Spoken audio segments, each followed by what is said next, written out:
Bonsoir mesdames et messieurs, c'est un plaisir de partager avec vous ce soir un certain nombre de concepts sur la prévoyance professionnelle.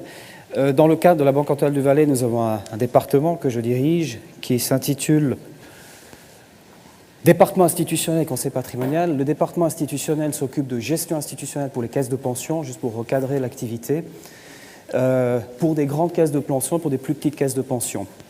Ce soir, l'idée n'est pas de traiter des grandes caisses de pension, mais d'essayer de vous donner l'éventail des possibilités qui peuvent s'offrir à un indépendant, respectivement une entreprise, dans le cadre de ce deuxième pilier, qui a été quelque peu chahuté ces dernières années et qui aujourd'hui est en face d'un certain nombre de tensions. J'entendais tout à l'heure un orateur précédent parler de qualité, de performance, d'innovation, de transformation, d'évolution. Évidemment, tous ces thèmes sont extrêmement importants dans le cadre du deuxième pilier, on le voit tous les jours. Le processus de transformation, évidemment, existe. La performance, elle fait partie intégrante, évidemment, du deuxième pilier, comme on va le voir tout de suite. La qualité, il faut espérer qu'elle soit là également. Et puis, ce processus constant de transformation, de remise en cause des acquis également. Vous voyez on est vraiment sur une masse en mouvement. Je vous rappelle que le deuxième pilier en Suisse, c'est pratiquement 650 milliards en termes de dépôts. C'est énorme, c'est plus le PIB en l'occurrence. Et évidemment, il y a des effets de levier sur ces caisses de pension qui sont absolument incroyables, notamment dans les échanges que l'on peut voir lorsqu'on achète des titres, que l'on vend des titres, lorsque de grosses caisses de pension font des achats ou des ventes. On le sent très bien, parfois sur certains titres beaucoup plus petits. Donc ces caisses de pension sont un acteur aujourd'hui très important. On parle aujourd'hui de corporate governance, de cette pression que devraient mettre les caisses de pension en tant qu'actionnaires sur l'attitude de certaines entreprises. Et je pense que ça fait partie aussi de ce système et d'un équilibre du système. Ce soir, j'aimerais partager avec vous quelques informations. Ça va être des flashs, évidemment, le temps est évidemment compté, mais passer à travers ces quelques points, notamment l'effet du troisième cotisant, j'y reviendrai tout de suite, et puis traverser ces quelques points que vous connaissez, dont vous avez certainement entendu parler, mais qui sont d'une importance cruciale pour vous, notamment en termes de stratégie, pour celles et ceux qui veulent se mettre, par exemple, à leur compte, respectivement, pour des entreprises qui recherchent des solutions. Quelles sont ces solutions? Quels sont les tenants et aboutissants? C'est un petit peu l'objectif de ma présentation. Alors, la première chose, je crois qu'il faut bien avoir à l'esprit, c'est que dans une caisse de pension, vous avez trois apports essentiels. Le premier apport, c'est l'apport de la cotisation de l'employé. Deuxième apport de l'employeur. D'accord. En Suisse, en moyenne, on est un petit peu plus que 50% pour l'employeur et un petit peu moins pour les employés. Mais ce que vous voyez au tableau est tout aussi important, et vous le savez très bien, ce n'est ni plus ni moins que la courbe des rendements que l'on peut avoir sur le long terme. Et vous voyez la courbe qui est en fait pratiquement une droite à 2%, respectivement à 5%. Et vous voyez que sur le long terme, l'effet des intérêts composés, évidemment, pour ceux qui ont fait des maths financières chez vous, vous savez très bien que l'effet des intérêts composés se fait sur le long terme. Et comme nous sommes dans des caisses de pension, nous travaillons toujours sur une durée très longue. Et c'est extrêmement important de définir correctement ce taux. Vous le savez, jusqu'au début des années 2000, ce taux avait été bloqué à 4%. Pour la bonne et simple raison qu'à l'époque, 85, 4%, c'était une moyenne d'inflation sur les 15 ou 20 dernières années. Et finalement, on travaillait dans une perspective dite de règle d'or, où l'inflation était jugulée en quelque part par ce taux d'intérêt. On travaillait à taux zéro de croissance, en fait, dans les caisses. Évidemment, le problème est arrivé au début des années 2000, lorsque les taux d'intérêt, donc les taux nominaux, notamment sur le taux hors risque, c'est-à-dire les obligations de la Confédération, ont baissé de manière très très importante. Et on se retrouvait avec une dichotomie très importante entre le concept de base de 4% et ce que l'on pouvait produire dans un portefeuille. Très difficile, évidemment, de garantir du 4% quand des obligations de la Confédération ramènent du 2, 2,5%. Et le résultat des courses, eh bien, vous le connaissez, le taux minimal a été abaissé, 2, 2,5%, vous avez vu que pour l'année prochaine, on a 2%, alors que les obligations de la Confédération à 10 ans s'inscrivent aujourd'hui à moins de 1,5%, vous imaginez. Donc c'est vraiment les restants de la colère de Dieu. Le résultat, il est simple. Les gérants de caisses de pension qui doivent réaliser du 2, du 2,5%, respectivement du 4% dans certaines caisses, dites en primauté de prestation, eh bien, à la fin de l'année, vous devez inscrire des pertes, et ça creuse évidemment les déficits techniques, et ça remet un petit peu en cause, non pas le système, mais en tout cas un certain nombre de principes. Je ne parlerai pas ici du système d'assurance, qui est un système différent, basé certes sur l'OPP2, l'ordonnance sur la prévoyance des placements en termes de caisse de pension, mais aussi et surtout sur la loi sur les assurances, qui régit de manière très étroite les possibilités de placement. Typiquement, aujourd'hui, un fonds de sûreté d'assureur vie est géré à plus de 85% sur des obligations. Et ça, c'est aussi une bombe à retardement. Parce qu'aujourd'hui, les taux d'intérêt sont très bas, et lorsque les taux vont remonter, vous savez très bien que la valeur de ces obligations va baisser de manière dramatique. Et ça risque d'être le prochain problème qui va nous arriver. Alors, comment peut-on organiser sa prévoyance pour un indépendant? Bien, vous connaissez le principe. Troisième pilier lié, 20% du revenu respectivement, 32 000 au maximum. Pour l'année prochaine, vous avez certainement suivi l'actualité, augmentation d'un 75% des rentes AVS, donc augmentation de ce plafond à 33 000. Donc un indépendant peut tout à fait décider de faire sa propre caisse de pension quelque part sous l'égide de ce troisième pilier. Il peut le gérer de manière tout à fait libre, soit via un compte épargne 3A ou une police d'assurance, c'est égal. Respectivement, il peut le splitter et aussi avoir des titres, ce n'est pas un problème. La deuxième possibilité que cet indépendant a, il peut tout à fait s'affilier à la caisse de pension du personnel et, de l'autre côté, bénéficier aussi de ce troisième pilier lié. Vous voyez tout de suite où je veux en venir. La partie fiscale, elle est essentielle évidemment, c'est de la planification et on peut très bien avoir dans un plan de prévoyance, et on le verra tout à l'heure avec des exemples, des contributions qui vont bien au-delà des 30 000 et c'est tout à fait admis fiscalement. Je vais y arriver tout de suite. Juste avant de passer à cet exemple très concret, un plan LPP traditionnel est structuré de la manière suivante, dans un minimum LPP. C'est juste pour clarifier les choses.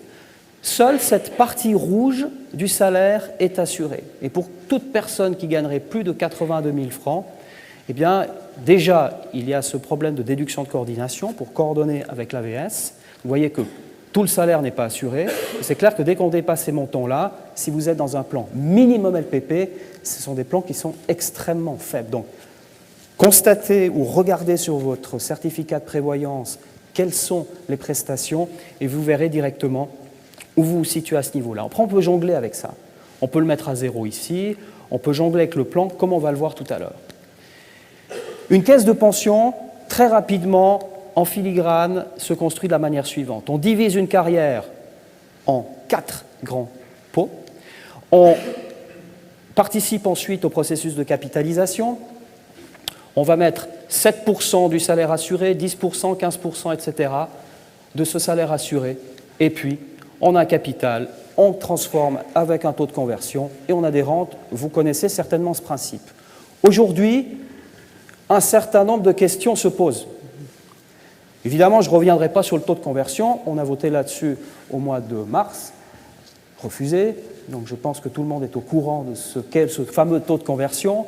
Taux de conversion qui, entre parenthèses, aujourd'hui devrait être effectivement plus bas vu les tables actuarielles, donc la longévité a augmenté. Le taux d'intérêt actuariel que l'on utilise pour créer ces tables a également baissé. Et vous voyez le principe, c'est comme dans une obligation. Quand vous baissez le taux dans une obligation, sa valeur monte. Quand les taux augmentent, sa valeur baisse, puisque c'est un travail d'escompte. Eh bien, c'est exactement le même principe dans le taux de conversion. On verra bien jusqu'à quand ce système à 6,8 puis à 6,4 va pouvoir durer.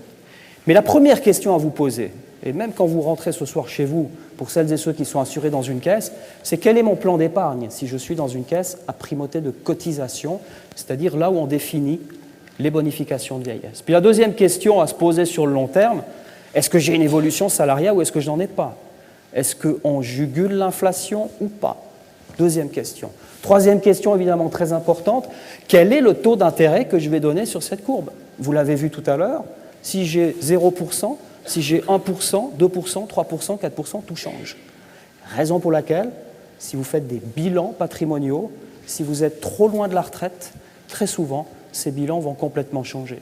Et ça, c'est le gros problème. On peut difficilement aujourd'hui faire de très grandes planifications. Et puis évidemment, ce dernier point, je l'ai évoqué, le taux de conversion, vous connaissez le principe. Une fois que vous avez décidé plus ou moins quel plan vous voulez, qu'est-ce que vous allez faire? Comment vous allez organiser tout ça? En Suisse, 95% est organisé autour de la structure de la fondation pour des raisons très simples d'organisation. Et là, il faut regarder ces différents points. Je ne vais pas m'arrêter sur tous ces points, ça prendrait bien trop de temps. Mais quel est le modèle utilisé? De quoi s'agit-il? Lorsque vous entrez dans une fondation collective, typiquement une fondation d'assurance, qu'est-ce qui est effectivement assuré? Est-ce que c'est la valeur nominale, l'argent que vous avez déjà dans votre caisse de pension qui est assuré, avec un petit intérêt supplémentaire? Si oui, lequel? Et sur quelle partie? Certaines et certains d'entre vous connaissent peut-être le modèle dit Winterthur, qui, à la fin des années 90, a splitté la partie obligatoire LPP de la partie surobligatoire. Donc il faut bien regarder de quoi il s'agit. Le deuxième élément, c'est la technique, évidemment, les taux de conversion et le taux de capitalisation, parce que ça, c'est absolument déterminant dans le cadre de la prestation que vous avez touchée. Le reste, je vous laisse lire, évidemment la rentabilité, les frais. À ce titre, je dois dire qu'en Valais, nous avons des fondations d'associations qui, très souvent, sont assez efficientes en termes de couverture et surtout en termes de frais. Ce sont des caisses qui travaillent en principe avec des frais plus bas qu'un assureur vie, mais c'est normal parce que le nombre de plans de prévoyance est beaucoup plus restreint.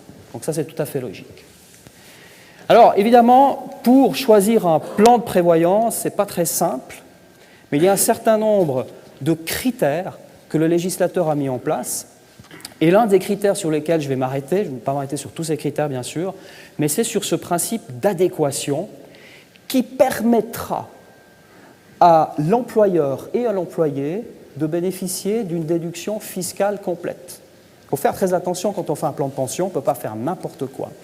Et notamment ce point est tout à fait essentiel. Je retiens aussi, avant de passer au slide suivant, parce que je vais revenir sur ce point, sur ce dernier point, principe d'assurance, c'est-à-dire que 6% de la somme des salaires assurés doit être attribuée à la protection des risques, invalidité et décès, sinon le plan ne passera pas au niveau fiscal. Donc vous avez une reprise sur les cotisations dans l'entreprise pour l'employeur et pour les employés, parce que ça n'est pas admis. Alors, c'est quoi cette adéquation? En deux mots, il ne faut pas dépasser 70% du dernier revenu. On ne peut pas assurer 150% dans une caisse de pension, ça ne marche pas, ça n'est pas admis et c'est logique. Puisque l'idée de la LPP, c'est d'offrir un salaire de substitution correct. Deuxième élément important, on ne devrait pas dépasser le 25% de la somme des salaires en termes d'épargne. Deuxième calcul. Troisième calcul, on ne devrait pas dépasser le 85% du salaire AVS, prestations AVS et LPP. Il y a des calculs à faire. Et en plus, si on fait un plan de retraite anticipé, vous ne pouvez pas aller au-delà des 105% des prestations réglementaires. Donc vous voyez que pour faire ce genre de choses, il faut quand même mettre en place un certain nombre de mesures et contrôler que ces points fonctionnent. Par contre, vous allez voir que ça donne quand même une marge de manœuvre assez intéressante. Vous ne voyez peut-être pas tous les chiffres, ce n'est pas très important. Mettez-vous simplement sur les phases jaunes. Je veux simplement vous montrer que dans un plan, qui est un plan non pas minimal LPP, parce que je n'ai pas mis de plafonnement LPP, mais vous voyez qu'ici on arrive à un capital projeté de 531 000 francs, en prenant un salaire de départ de 70 000, une dynamisation salariale ou une inflation d'un 75, une capitalisation à 2,75. Vous voyez que le capital final ici est de 530 000. Vous l'appliquez le taux de conversion et vous voyez que lorsque vous additionnez l'AVS et la LPP, vous arrivez à 67% de ce salaire-là projeté. Dans le deuxième exemple, on enlève cette déduction de coordination, le salaire final passe à 140 000, toutes les autres choses ne bougent pas, et vous voyez que déjà, vous êtes à 800 000 de projection. On est toujours dans le cadre fiscal.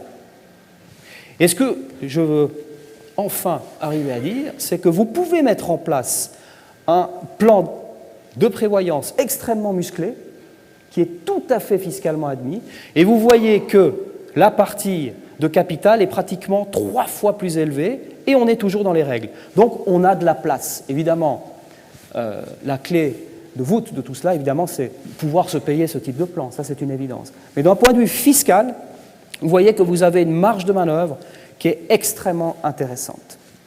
Alors pourquoi tout ça et qu'est-ce que l'on voit dans la pratique? Eh bien, c'est que certains se mettent en place des plans de pension très intéressants, admis fiscalement, et puis derrière, ils font des rachats. Le rachat d'années de service, c'est le fait d'aller combler un avoir de vieillesse que l'on devrait avoir dans la caisse selon ce nouveau plan. Et effectivement, en lissant ces rachats sur un certain nombre d'années, vous connaissez certainement la courbe du taux marginal en Valais, eh bien, vous savez que dans certaines zones, il faut éviter de se trouver parce que sinon, vous payez vraiment beaucoup d'impôts. Donc, si vous avez typiquement 30% de taux marginal, chaque fois que vous pouvez économiser 1000 francs, c'est 300 francs qui sont financés par l'impôt. Alors, attention, dans les 3 dernières années, le fisc commence à mettre le doigt sur ce qu'ils appellent une évasion fiscale systématique, et certains cantons alémaniques ont déjà remis en cause cette déductibilité. Donc si vous devez faire des rachats, évitez de les faire dans les 3 dernières années, parce que ça risque de poser des problèmes à terme. Et puis évidemment, les tabelles de rachat, bon, je ne veux pas entrer en détail là-dedans, ce n'est pas très important. Donc en conclusion, la prévoyance professionnelle, c'est une charge importante d'une entreprise, ça peut être une charge très importante de l'entreprise, mais ça participe aussi, comme j'entendais tout à l'heure, à cette stratégie de ressources humaines. Pourquoi? Parce que lorsque vous voulez un bon employé, il faut non seulement bien le payer, mais il faut aussi que le plan de pension tienne la route. On le voit, on accueille chez nous des gens qui viennent d'autres entreprises, on peut leur montrer, si on peut leur montrer un bon plan de pension, ça fait partie des fringe benefits, hein, de ce que vous avez en plus de votre salaire. Et ça peut, à terme, être très important. Il ne faut jamais négliger ce point-là. Après, évidemment, il faut tenir compte d'un certain nombre d'éléments, analyser les meilleures solutions, optimiser. Mais évidemment, si vous avez fait des masters à la HES à Sierre, j'imagine que vous arriverez facilement à optimiser. Mais tenez compte de ces différents éléments et comparez. Je crois que c'est vraiment le maître mot. Voilà, j'ai, je crois, épuisé mon temps de parole. S'il y a des questions tout de suite, je ne sais pas si je suis autorisé à les prendre ou si vous voulez garder pour la suite. Alors c'est parfait. Merci de votre attention.